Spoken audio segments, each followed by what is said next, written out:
Hai semuanya, welcome back to my YouTube channel. Gimana kabarnya semuanya, mama-mama anak spesial? Di video kali ini kita buat podcast dan kebetulan kita kedatangan tamu spesial. Ini anaknya, putrinya Guruji Gede Prama. Nah ini kita perkenalkan, kita lihat profilnya ya. Ibu Lusatwika Lestari, lahir 37 tahun lalu di Pulau Dewata, Bali. Seorang anak pertama dari 3 bersaudara, putri dari Guruji Gede Prama dan Ibu Gusti Ayu Suciati. Memulai karirnya di perbankan di Obi Buana dan memutuskan untuk berhenti bekerja di Citibank dikarenakan ingin mengurus anak keduanya yang berkebutuhan khusus atau autis. Pengalaman kuliahnya mengenyam Human Research di Melbourne, Australia telah mengajarkannya untuk menjadi pribadi yang mandiri dan selalu peduli terhadap sesama. Saat ini, Ibu Wika atau yang lebih sering dipanggil Mama Dharma telah mendedikasikan waktunya selain merawat anak-anaknya, juga merawat anak-anak lain melalui meditasi dan juga melalui Pusat Pelayanan Penyembuhan Anak-anak Berkebutuhan Khusus atau P3A yang beralamat website di www.malaikattidakbersayap.org. Bagi teman-teman yang ingin anaknya belajar meditasi, anak-anak bersama Mama Dharma bisa langsung mengakses YouTube Satwika Lestari. Diupdate setiap hari Kamis, selalu ada materi meditasi anak-anak yang terbaru. Ya ini dia, sudah ada mamanya Dharma atau kalau saya panggilnya Mbak Wika ya. Apa kabar Mbak Wika? Baik yuk. Gimana kabarnya kamu? Sehat, alhamdulillah. Biasalah. Mbak Wika, ini kita mau mau sharing sama teman-teman kita di YouTube ini untuk berbagi cerita aja. Siapa tahu nantinya bisa memotivasi teman-teman di sini ya, Mbak. Iya bagus. Ini kan Mbak Wika itu ada anak spesial ya. Itu namanya Dharma ya, Mbak. Boleh aku sebut ya di sini ya. Betul namanya Dharma. Iya, Dharma kalau boleh tahu usianya berapa Mbak Wika? Sekarang usianya sudah 9 tahun. 9 ya. Kalau diagnosa dokternya Mbak? Diagnosa dokternya waktu dia umur 2 tahunan itu memang dia dibilang ADHD sempat. Terus waktu 3 tahun kita ke psikolog lagi, dibilangnya autis murni. Gitu. Sempat sih memang ya kita sekeluarga kaget dan sedih ya, sempat drop juga. Ya akhirnya kita bisa menerima dia apa adanya. Iya. Mbak kalau dengar tadinya ADHD dulu ya Mbak. Mungkin waktu itu kelihatannya cuman karena aktif aja gitu ya Mbak. Betul. Jadi sebenarnya dulu waktu dia kecil tuh sempat masih ada kontak mata, terus juga mau keluar suara sedikit-sedikit, tetapi entah kenapa semenjak 3 tahun tuh ada penurunan kemampuan gitu yuk. Itu memang sama ya Mbak ya, Rio juga dulu gitu sih, di usia berapa tahun memang dia ada penurunan kemampuan gitu, di situ baru sadar. Iya ya, begitulah. Mbak, kalau boleh tahu ciri-ciri yang munculnya itu apa aja ya Mbak dari Dharma ini? Dulu sih Dharma itu kan memang kontak matanya kurang. Terus dia juga umur 2 tahun. Iya, dia kontak matanya kurang yang pertama. Terus juga dia ngomongnya sangat sedikit, bahkan dia jarang sekali mau keluar suara. Terus juga dia emosinya meluap-luap. Jadi secara emosi dia sering sekali kadang loncat-loncat, terus juga berjalan jinjit. Terus juga dia suka membuang-buang dirinya kalau marah gitu yuk. Oh, ngejatohin dirinya gitu. Iya, ngejatohin dirinya. Terus ya lebih ke emosinya kurang stabil. Mbak. Tapi kalau kayak Ryu itu kan dia suka muter roda berputar gitu, dulunya ketahuan itu, terus dia nggak mau natep gitu ke lawan bicaranya. Iya, kalau Dharma sih memang suka lihat kipas angin. Waktu kecil tuh suka lihat kipas angin. Tapi kalau misalnya dibilang apa, kan ada tuh beberapa ciri autis yang suka menjajarkan mainan, itu Dharma bukan termasuk yang itu tuh. Terus ada juga yang terlalu hiperaktif, itu enggak, sebenarnya Dharma tuh malah lebih kayak kadang-kadang dia bisa kayak menyendiri aja di kamar sendirian dalam waktu yang lama, tidak mau diganggu orang. Jadi makanya kadang kita bingung, ini apakah autis, apakah memang pribadinya dia seperti itu gitu kan. Jadi banyak ini juga lah pertanyaan waktu dia masih kecil. Cuman kalau aku lihat waktu ketemu Dharma kayaknya normal sih Mbak ya, kalau sepintas itu ya Mbak kelihatannya nggak kayak yang apa, kan kalau Ryu itu over gitu pada saat apa kelihatan wah dia lari gitu. Kalau lihat Dharma tuh nggak, biasa aja gitu, berenang waktu itu di Lovina. Berenang. Memang untungnya dia sekarang punya hobi berenang. Jadi hal-hal yang membahagiakan, kalau dia mengerjakan suatu hal yang membahagiakan dia bisa happy to you. Jadi dia nggak yang yang galau gitu. Kalau kena air pokoknya dia nggak galau deh. Tapi kalau lagi nggak ada kegiatan, misalnya idle time tuh, lagi nggak ada terapi atau dia lagi nggak diajak kemana tuh, dia pasti galau tuh. Pokoknya dia pingin. Galaunya itu gimana Mbak? Cranky gitu? Iya, cranky aja gitu. Pokoknya dia langsung ambil baju bagus, pakai sepatu bagus. Terus juga minta jalan-jalan, naik bis atau apa. Dia sekarang untungnya kan udah bisa mengungkapkan ya. Jadi relatif lebih nggak emosional. Tapi ya begitu, galau, minta diajak keluar, keliling-keliling gitu. Untungnya di sana mungkin lingkungannya ini ya Mbak, di tempat Mbak Wika tinggal itu memang memadai ya, kayak ada taman atau apa, jadi bisa ke sana ya Mbak Wika ya. Dekat rumah sih nggak ada, cuman kita harus kayak jalan sedikit gitu, nanti ke arah BSD itu ada taman yang bisa kita iniin. Di sana dia bisa lepas lah, tapi tetap aja nggak bisa kalau lihat air yuk, bisa minta nyemplung nanti. Berarti kalau di pantai juga gitu Mbak? Kalau di pantai suka yang pengen berenang gitu? Iya langsung berenang, malah kadang-kadang dia kayak agak terlalu ke tengah gitu, kita suka khawatir kan. Kalau ada perahu gitu dia suka kayak jukung-jukung gitu, dia suka naikin. Berarti yang jagainnya harus bisa berenang juga kalau gitu ya Mbak Wika ya? Bener. Untungnya Dharma udah aku lesin berenang. Oh jadi dia bisa bertahan ya Mbak, bisa menyelamatkan diri sendiri. Bisa, paling nggak dia bisa ngambang lah di atas.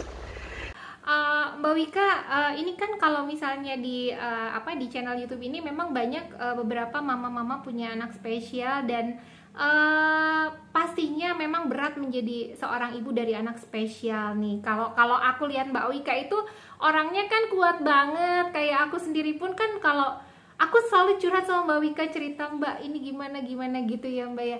Nah kalau Mbak Wika sendiri pernah nggak sih ngerasain perasaan yang kayak aduh aku belum bisa menerima gitu pada saat dikasih tahu sama dokter diagnosa bahwa Dharma autis? Sebenarnya waktu dia dibilang autis di umur 3 tahun itu aku nangis hampir setiap hari yuk. Nangis terus sampai dia umur 6 tahun, istilahnya 3 tahun lah, air mataku habis bercucuran. Dari yang pertama-tama nganter dia terapi, terus lihat anak-anak lain tuh yang mungkin jauh lebih ringan dari dia gitu, selalu ada perasaan nggak bisa nerima gitu, salah saya gitu kan, dosa saya sampai Dharma bisa begini, kenapa anak saya nggak bisa sepintar anak-anak lain gitu kan. Itu selalu ada yuk. Tapi mungkin karena udah habis kali air matanya ya selama 3 tahun itu, jadi rasanya setelah dia 6 tahun dan juga aku banyak belajar meditasi kan, terus juga banyak baca-baca buku spiritual tuh lebih menguatkan aku juga sih, maksudnya bahwa kalau misalnya ini aku tangisin terus, dianya nggak akan sembuh, akunya juga akan semakin sakit gitu kan, aku akan semakin cemas dan juga mungkin jadi imun tubuhku menurun. Jadi akhirnya aku memutuskan bahwa aku akan stop menangis, aku akan kuat, pokoknya demi anak-anakku, karena kan Dharma nggak sendiri yuk, Dharma masih punya kakaknya, juga punya adiknya. Jadi aku harus kuat buat anak-anakku. Di sana aku udah berhenti nangis. Pokoknya aku harus hadapin ini dan aku mau sembuhkan Dharma, tapi aku sendirinya juga harus sembuh dulu. Aku harus menerima dulu diri aku, menerima keluarga aku, terus juga ya banyak memaafkan lah. Aku maafkan diri aku sendiri, maafkan orang lain. Ya disitulah titik kesembuhan aku. Dan juga alhamdulillah, puji Tuhan, di umur 7 tahun Dharma mau keluar suara dan semakin membaiklah 7 tahun. Iya ya Mbak, kalau sekarang sih kalau aku lihat Mbak, kalau dari kemampuan Dharma, kalau lihat video-videonya Dharma di P3A ya, itu kayaknya ini ya, kalau dari segi komunikasi dua arahnya lebih nyambung gitu ya kalau aku lihat gitu. Terus udah kayak anak normal sih kalau aku lihat, cuman memang kadang suka ke distract sedikit ya Mbak perhatiannya gitu ya. Benar. Memang dia sekarang sudah mulai bisa membaca, menulisnya juga udah mulai bagus. Hanya saja memang rentang fokusnya yuk. Tapi rentang fokus ini misalnya yang tadinya cuma 1 menit, sekarang sudah bisa 5 menit gitu. Jadi sama saya dan juga sama terapisnya juga kita teruslah mencoba untuk memperpanjang rentang konsentrasinya dia. Walaupun sekarang hanya 5 menit, terus kita coba tingkatkan terus. Udah banyak banget Mbak kalau 5 menit. Mbak Wika kalau boleh tahu nih, terapinya apa aja ya yang bisa yang didapat sama Dharma? Karena kan kalau perkembangannya tuh kayaknya bagus ya, progresnya signifikan gitu kalau aku lihat. Terapinya kalau boleh tahu apa aja ya Mbak? Dulu waktu dia umur 3 tahun kita mulai dengan SI, sensori integrasi, terus juga aku terapiin wicara sampai sekarang masih terus karena dia dua arahnya masih sedikit. Terus terapi ini behavior karena dia kan masih susah, mau duduk lama di kursi tuh masih susah tuh ya. Nah itu kita terapi behavior, dan juga sekarang terapi okupasi karena SI-nya sekarang sudah lulus, alhamdulillah puji Tuhan. Sekarang dia masuk ke terapi okupasi untuk kemandiriannya dia gitu. Tapi tetap berenang, hobinya dia tetap kita jalanin, maksudnya berenang juga iya, terus juga nanti mungkin mau mengambil musik juga karena kelihatannya dia ada minat di sana. Gitu, suka musik apa Mbak kelihatannya Dharma? Dia kan suka nyanyi-nyanyi gitu ya, maksudnya kayak Twinkle Twinkle Little Star, atau pokoknya sering banget lah dia kalau misalnya lagi diem gitu dia humming lagu-lagu anak-anak gitu. Jadi aku pikir, terus juga kan kemarin sempet kita masukin sekolah homeschooling tuh yuk, sekolah homeschooling Primagama. Nah itu di sana ada kayak tes sidik jari gitu yuk. Jadi apa nih bakat anak kita, apakah dia lebih left brainer atau right brainer, terus bakatnya apa. Nah di sana tuh kemarin ada kedeteksi bahwa Dharma ini ada bakat di musik juga. Nah makanya kita mau cobalah apakah benar nggak tuh hasil dari ini sidik jarinya. Jadi kita explore lah gitu, karena untuk sekolah sendiri kan Dharma belum bisa ngikutin. Kita sempat homeschooling juga, tapi ternyata homeschooling itu materinya juga terlalu berat ya menurut saya untuk Dharma. Jadi daripada dia terlalu stres, mendingan kita fokus ke terapinya aja dulu sekarang. Kalau yang tadi kan Dharma terapinya macam-macam, terus sampai sekarang akhirnya ketahuan bahwa Dharma itu memang di tes sidik jarinya itu dia ada bakat musik gitu ya. Terus tadi yang menarik saya itu Mbak Wika bilang bahwa udah coba homeschooling, tapi kayaknya kalau dilihat memang kurang Mbak, belum sampai ya, fokusnya belum bisa gitu ya. Iya, materinya terlalu berat buat dia karena udah harus membaca sebuah soal, harus mengerti, paham kan, misalnya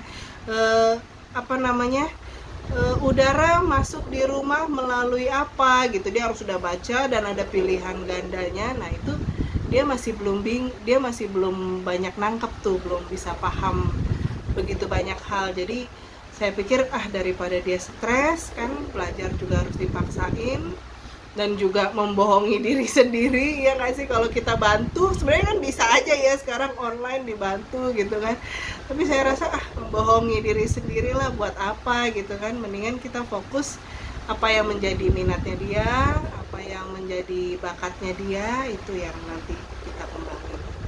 Yang penting kan kalau kita kan sebagai orang tua, kalau kayak aku ya Mbak, aku sekarang punya harapan ya udahlah Ryu, yang penting dia bisa mandiri nantinya gitu ya Mbak Wika ya. Ya paling tidak mandiri gitu, karena kan kalau aku tuh kadang suka mikir gini loh Mbak, aku nggak akan selamanya ada, paling tidak nanti pada saat aku nggak ada, Ryu itu udah bisa bertahan hidup sendiri, itu sih Mbak. Aduh jadi sedih. Iya. Ya intinya sih sebenarnya kalau dari banyak mama-mama atau papa-papa yang hebat lainnya gitu, yang sudah mengasuh anak-anaknya sampai remaja, bahkan ada juga yang ABK dewasa, banyak dari mereka saya lihat malah lebih fokus ke kemandirian gitu. Jadi buat apa kita membuat anak kita cerdas di akademis tapi di emosionalnya dia belum bisa mengatur, terus secara sosialisasi mereka belum bisa berbaur dengan orang lain. Jadi memang pada akhirnya mereka semua fokusnya, saya ingin anak saya bisa mandiri dulu gitu, at least di dalam kehidupan sehari-harinya dia bisa melakukan semuanya sendiri, mandi sendiri, sikat gigi sendiri, terus mengatur kasurnya sendiri, membersihkan rumah, hal-hal seperti itulah gitu. Maksudnya apabila udah remaja mungkin bisa diajarkan tentang menghitung uang, terus juga belajar bekerja yang sederhana mungkin kan. Apakah dia sukanya mungkin nanti di memasak, nanti kita ajarkan dia memasak ya kan.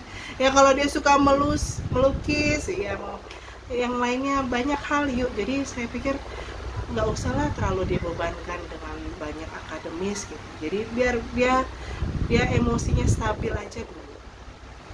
Iya Mbak, ini aku tuh jadi terinspirasi loh, karena kan sekarang ini Ryu lagi sekolah. Jadi pada saat kalau sekolah online itu kadang akunya yang frustasi gitu kan, karena apalagi kan memang ternyata kan Ryu sekolah di Montessori ya. Kalau Montessori itu ternyata memang pengenalan kayak geografi gitu, pengenalan kayak ilmu pengetahuan alam, sainsnya tuh lebih dulu gitu. Kayak kalau menurut aku emang ketinggian sih gitu. Pernah sih kepikiran apakah Ryu homeschooling aja gitu, tapi homeschoolingnya nanti aku yang aku yang kontrol gitu. Yang penting Ryu mandiri, jadi nggak usah ikut sekolah yang bener-bener sekolah gitu kayak sekarang gitu sih. Dan sekarang pada saat ngobrol sama Mbak Wika, jadi kepikiran iya ya bener ya, berarti selama ini aku terlalu idealis gitu. Ya itu kembali lagi ke orang tuanya gitu kan. Maksudnya orang tuanya mau fokus kemana nih anaknya, karena anak spesial itu kan dia punya kemampuannya terbatas gitu. Jangan kita samakan dengan anak kita yang tidak spesial, maksudnya anak kita yang reguler, yang normal biasa. Mereka bisa menyerap banyak hal, tapi kalau Dharma dia apabila dia suka sesuatu ya udah itu aja yang dia ingin lakukan gitu. Jadi aku pikir ya udahlah gitu. Mungkin kita harus menurunkan ego kita sedikit dan membiarkan dia bahagia menjadi dirinya. Kalau kata Guruji, mendekatkan harapan dengan kenyataan ya Mbak Wika. Benar. Dekatkanlah harapan dengan kenyataan. Maksudnya kita nggak pernah tahu dia nanti bakatnya apa. Tugas kita sebagai orang tua adalah mengeksplor gitu. Dharma kayaknya suka renang, ayo ikut renang gitu. Nanti kalau misal dia musik, ayo coba musik. Jadi maksudnya lakukan hal-hal yang membahagiakan lah buat dia. Karena dengan dia bahagia, emosinya semakin stabil. Mbak Wika, tadi kan kita udah ngobrol nih mengenai terapi, terus segala macem lah, idealisme, sampai itu nambah ilmu juga nih buat aku. Terus selanjutnya ini untuk masalah diet nih Mbak, kita pindah ke haluan. Nah untuk Dharma itu ada diet nggak Mbak Wika? Diet iya, dia sebenarnya sih kan sebenarnya kalau untuk autis itu dibanding dengan ADHD dia lebih rumit cara menyembuhkannya gitu ya. Untuk autis banyak pantangannya, yaitu dia nggak boleh gula, dia nggak boleh terigu, dia juga nggak boleh susu, karena Dharma ternyata kalau kena susu dia jadi diare. Oh, intoleran laktos ya namanya. Iya, lama-lama kok dia semakin laktos intoleran gitu, semakin dewasa. Jadi kita udah stop susunya, gula juga sangat-sangat kita batasi, karena kalau dia kena gula itu pun dia udah mulai loncat-loncat. Terus mood swingnya juga langsung kayak out of the blue gitu, dia langsung kayak aduh kadang-kadang galau nggak jelas gitu. Tapi kalau kita stop gulanya, kita iniin terigunya, dia mau lebih kalem, duduk, fokusnya juga lebih membaik. Iya. Tapi memang sebenarnya dengan diet ini juga malah bagus untuk kesehatan Dharma ya Mbak. Selain Dharmanya jadi lebih kalem, tapi dia lebih sehat karena nggak banyak konsumsi gula, tepung, iya kan? Benar. Juga sehat buat orang tuanya yuk. Jadi kita nggak pernah stok yang cemilan-cemilan gitu yuk. Di kulkas isinya sayur-sayuran aja, kadang buah-buahan juga. Pokoknya intinya yang Dharma boleh makan baru kita stok. Kalau pingin makan yang di luar Dharma, kadang kita makannya di luar gitu. Dan anehnya mungkin anak ABK lainnya juga pasti punya kelebihan yang sama. Mereka tuh seperti punya insting yang sangat kuat gitu loh yuk. Dimanapun kita sembunyikan kue pasti ketahuan. Karena mereka kan jarang mencium itu Mbak. Sekalinya ada mereka bisa mencium kan. Lebih tajam. Ya mungkin ya. Aduh, jadi lebih baik nggak simpan di rumah deh. Jadi mendingan di luar aja deh. Kalau mau jajan kakaknya keluar, dia ke Indomaret sendiri, makan di luar, ke rumah udah kenyang gitu. Mbak Wika, kalau menurut Mbak Wika seberapa penting sih diet ini? Karena kan ada beberapa orang tua yang memang ada yang nggak setuju dengan diet, ada yang mendietkan gitu. Karena kalau buat Ryu sendiri, mungkin karena Ryu ADHD ya Mbak, jadi kayak dia makan gula itu kalau aku lihat sih nggak terlalu ngaruh ya. Gitu. Kalau buat Dharma sendiri seberapa besar Mbak? Jadi sebenarnya aku waktu belajar dari mama-mama yang lain tentang diet ini, aku juga nggak langsung percaya ya, maksudnya aku sebenarnya trial and error sendiri juga. Oh kalau aku kasih gimana, kalau nggak aku kasih gimana. Jadi benar-benar check and recheck sendiri gitu. Ternyata setelah aku tes ke Dharma, ternyata dia cocok memang diet gitu. Kalau udah berlebihan tuh di hari itu tuh pasti dia susah tidur malamnya. Terus mood swingnya juga. Kadang kita sendiri juga kalau kelebihan gula yuk jadi susah tidur gak sih? Maksudnya kok kayak galau-galau sendiri gitu kan? Oh iya, mungkin aku sering galau karena itu ya Mbak. Sering anxiety. Nah makanya jadi harus kurangin gula juga gitu kan. Jadi setelah aku cek dan recheck dan tes berapa kali gitu, maksudnya oh ternyata Dharma memang cocok. Kalau misalnya ada mama lain yang oh berarti kalau manisnya boleh nggak dari madu gitu, ada yang anaknya cocok sama madu, tapi kalau Dharma aku tes berapa kali, setiap kali habis minum madu besoknya dia jadi hiperaktifnya, kumat. Jadi aku pikir berarti madu juga nggak boleh. Jadi banyak hal tuh aku lakukan learning by doing.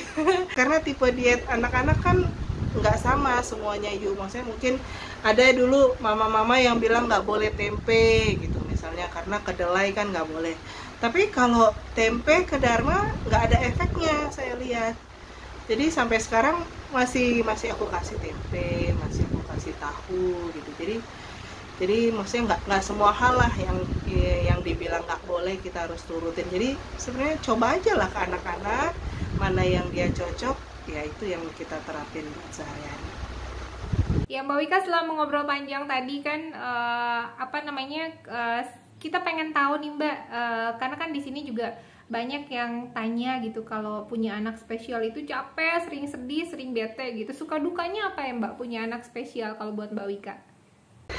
Sebenarnya dukanya itu selama 3 tahun itu banyak ya yuk. Maksudnya pertama ya tentu tenaga kita banyak keluar ya mengurus anak berkebutuhan khusus. Terus emosi juga banyak terpancing ya kan, karena dia kadang emosi, kita jadi kepancing emosi juga. Nah itu juga, belum lagi juga kan tuntutan dari keluarga, mungkin tuntutan dari ayahnya, tuntutan dari masyarakat juga kan. Kalau kita ajak keluar jalan-jalan kan dia pasti berperilaku yang berbeda dengan anak-anak lain ya.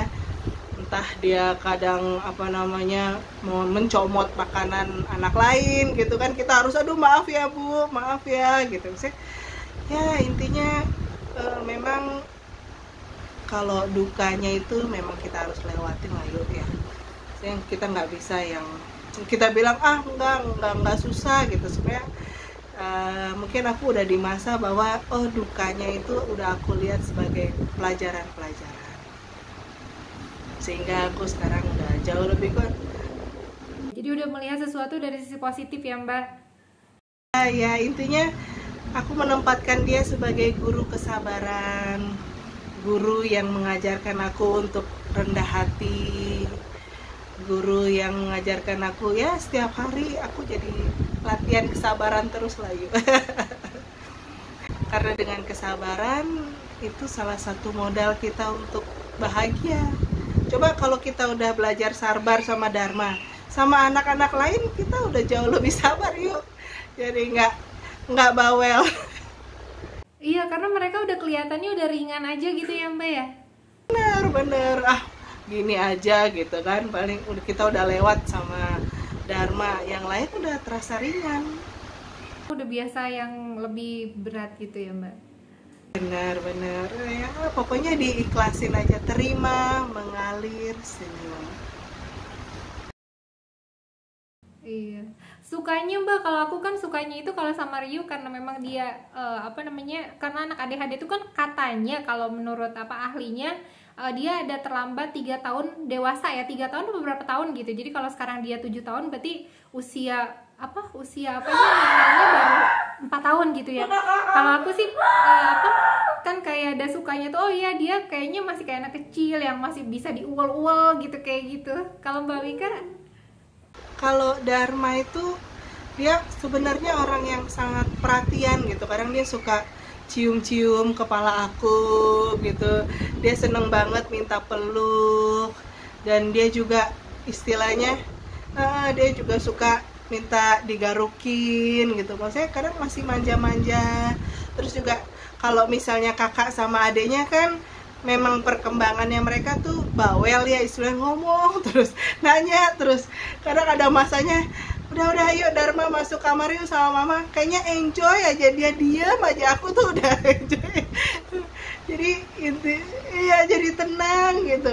Yaudah kakak sama adiknya main aja dulu di luar ya, mama lagi pingin ketenangan, ya udah ajak aja Dharma gitu. Maksudnya penyejuk ya Mbak jadinya. Penyejuk, benar banyak menyejukkan. Dan juga semenjak punya Dharma aku juga jadi lebih sabar. Karena lebih sabar jadi lebih disayang suami.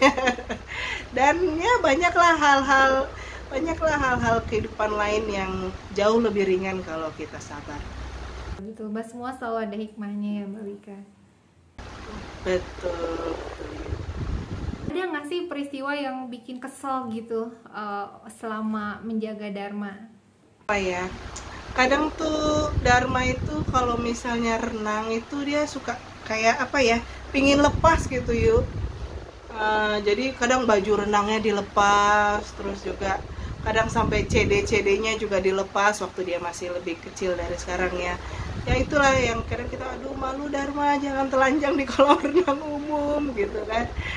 Tapi ya itu udah berlalu sih. Maksudnya dulu juga pernah ada yang bilang ke kakaknya Dharma gitu, adik kamu itu gila ya gitu, maksudnya which is yang aduh benar-benar yang menusuk perasaan aku banget sih. Terus untung kakaknya sangat-sangat ini ya, mau saya peduli sama dia.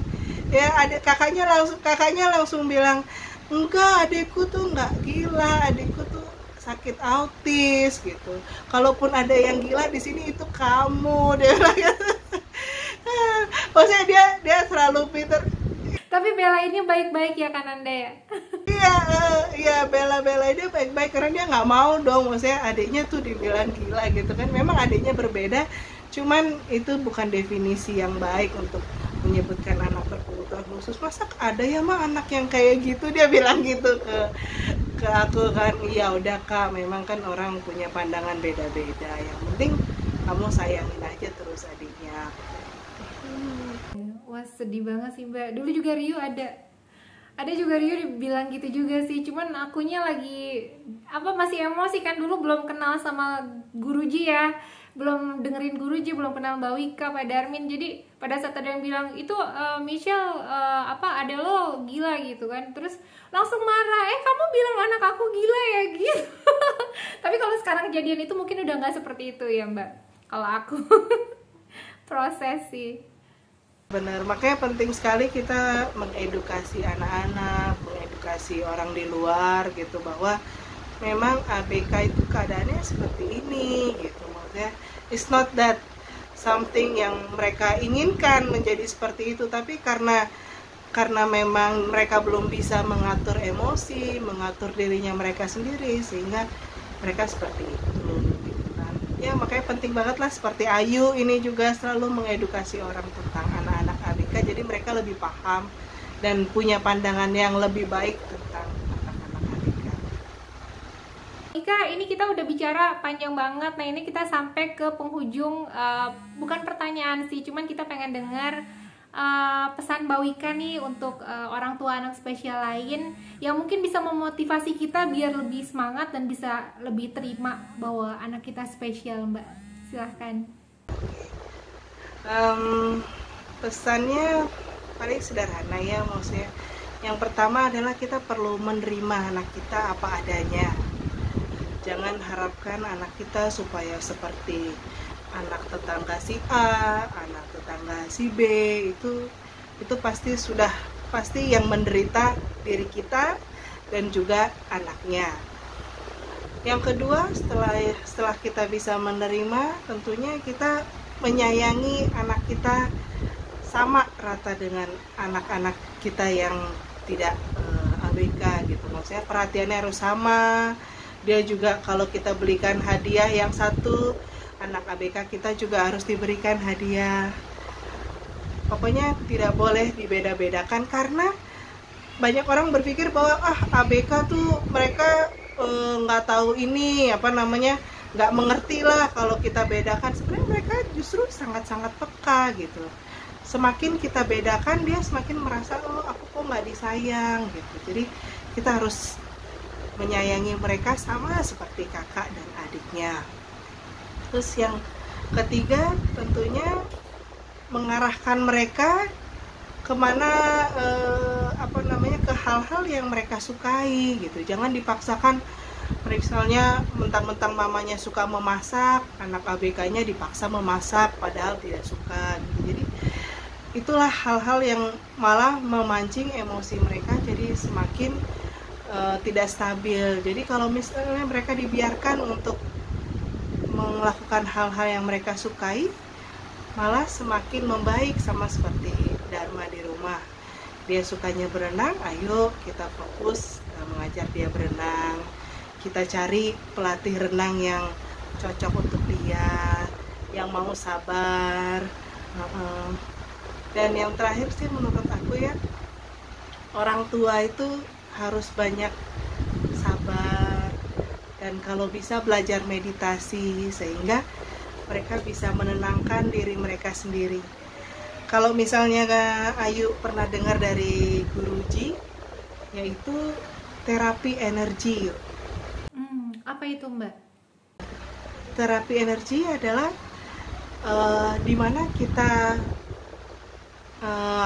bisa mempertahankan energi kita, yaitu di level cinta kasih yuk, yang di 550 level cinta kasih. Nah di sana kita bisa banyak merubah diri kita sendiri dan juga orang lain gitu.